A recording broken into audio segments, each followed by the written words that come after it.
టాలీవుడ్ లో top heroes తమ పెళ్లిళ్ళకి ఎంత కట్నం తీసుకున్నారో తెలుసా? వరకట్నం ఇవ్వడం లేదా తీసుకోవడం అనేది నిషేధం. వరకట్నం అని కాకుండా తమ అల్లులకి అంటే మన హీరోలకి ధనం రూపంలో లేదా ల్యాండ్ రూపంలో లేదా బంగారం రూపంలో గిఫ్ట్ ఇచ్చారనమాట. 2011లో జూనియర్ ఎన్టీఆర్ లక్ష్మీ ప్రణతిని పెళ్లి చేసుకున్న విషయం అందరికీ తెలిసిందే. లక్ష్మీ ప్రణతి యొక్క ఫాదర్ నర్నే శ్రీనివాసరావు. ఇతను స్టూడియో ఎన్ ఛానల్ కి హెడ్.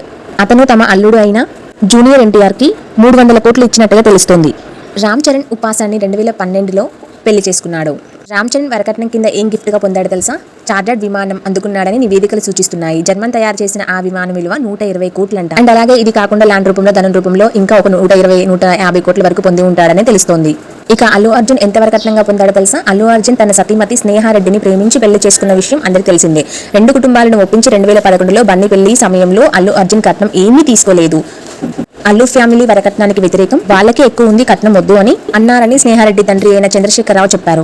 ఇక రానా దగ్గుపాటి మెహికా బజాజ్ ని 2020లో పెళ్లి చేసుకున్నాడు. ఒకనొక ఇంటర్వ్యూలో మీరు ఎంత వరకట్నం తీసుకున్నారని అడిగితే వరకట్నం తీసుకోవడం నిషేధం, నేనేమీ తీసుకోలేదు అని చెప్పాడు.